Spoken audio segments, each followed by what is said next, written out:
What's Gucci with that Veterans Military YouTube? Back again with another banger. Today we're going to be talking about GERD, new VA disability ratings, potential denied claims for at least a few months with that new criteria coming out. As always, if you like this type of content, y'all don't support clickbait, like, share, subscribe, comment down below your personal opinion. Let's jump into it, buckos.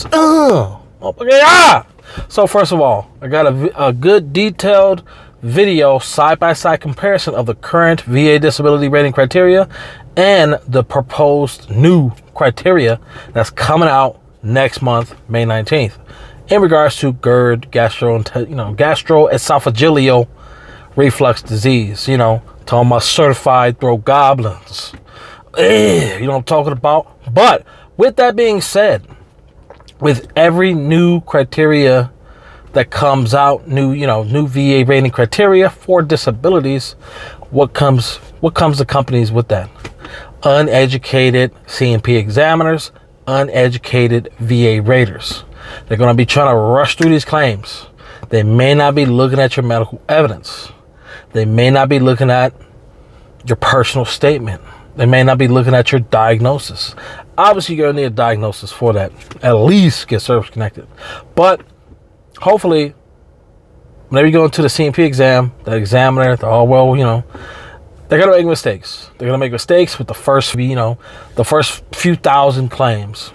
Veterans are going to get denied or 0% because they don't know how to utilize either or criteria, especially for those veterans who submitted a VA claim specifically for GERD prior to May 19th. So for those of y'all who are submitting prior to May 19th, you definitely got to be on top of your claim. Hopefully you didn't file by yourself. So when a VA gets your claim, it gets in front of that VA rater, they're not going to be like, get out of here, Debo. Go kick rocks. They're not going to be like that. No, they're going to look at your medical evidence and they're going to cross-reference you between the current and the new criteria that will be implemented.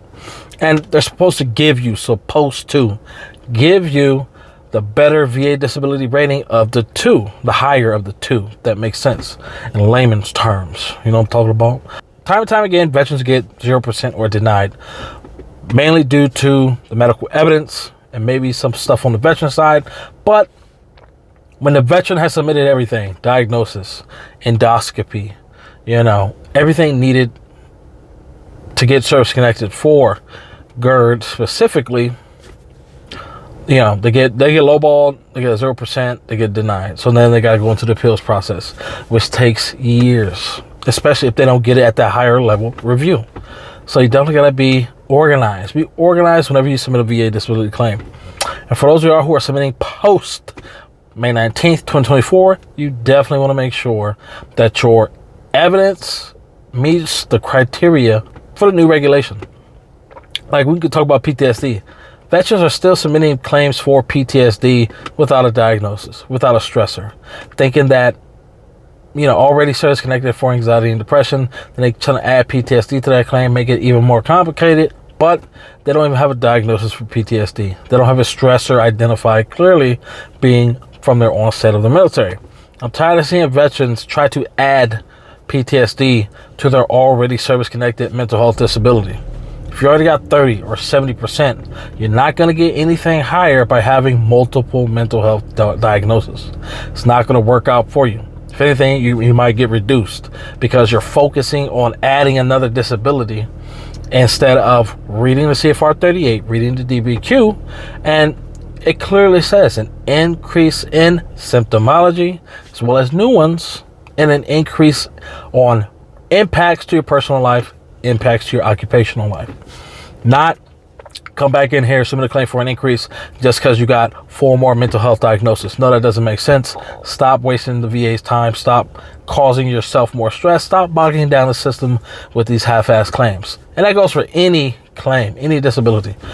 The VA does not owe us anything. Yeah, they do, but it's very rare a veteran is going to find a C&P examiner that's for veterans, that VA rater that's going to just bless you. I mean, I got blessed. Hey, I don't know. I went into my C&P exams with the iron fist, what I'm talking about. And my VA rater, they just happened to be blessing your boy. Like, I got an increase from my mental health, 30 to 70. sleep apnea, you know, migraines, dabbing on them. But you definitely,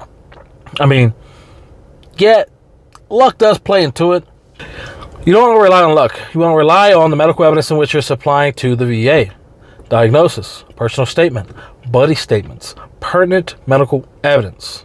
Any diagnostic testing, x-rays, MRIs, CT scans, endoscopy in the throat, colonoscopy for all my booty hole goblins. Y'all know where it goes. Anyways, you gotta be organized. You gotta be educated, and you gotta be on top on your claim. You gotta self-manage that claim. Don't just hit submit, or don't just give it to a VSO. No, you gotta still be studying. Get ready for the CMP exam, especially if you're submitting anything for GERD, because it's gonna be crossed against both criteria, and you should be, especially if you don't get into a CMP exam until May 19th or afterwards.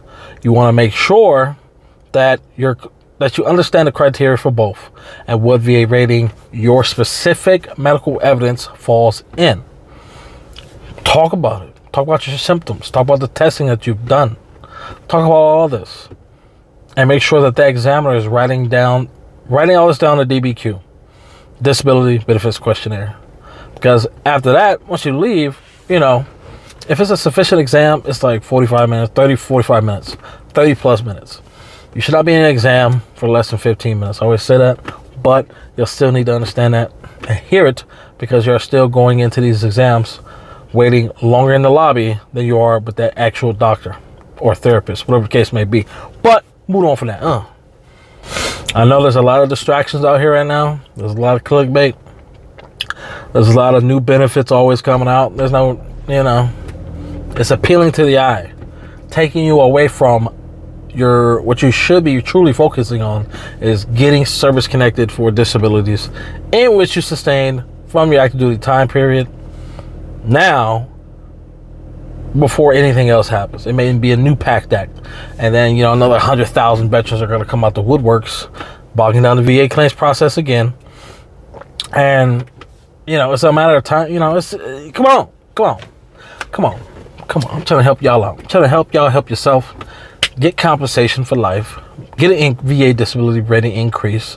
Get those benefits. Take care of yourself. Take care of your family. And y'all know what time it is. It's always motherfucking Debo time over here. But y'all got any questions, comments, concerns, let your boy know down in the comment section. I'm always active in the comment section. You got any questions pertaining to anything consulting, Debo will help you out. Hit me up in the DMs. Hit me up in my email. It's on various posts, but if you go to the About Me business area on the YouTube page, you'll be able to send me an email directly, and we can, talk some business. And especially goes for active duty folk. It's your best time to build medical evidence for a VA disability claim while you're still in the military, whether you're in the Army, Navy, Marine Corps, Space Force, Air Force, motherfucking. I'm talking about. Hey, let your boy know. Until next time, this motherfucking Debo out. Y'all stay Gucci with it. Peace and love, baby.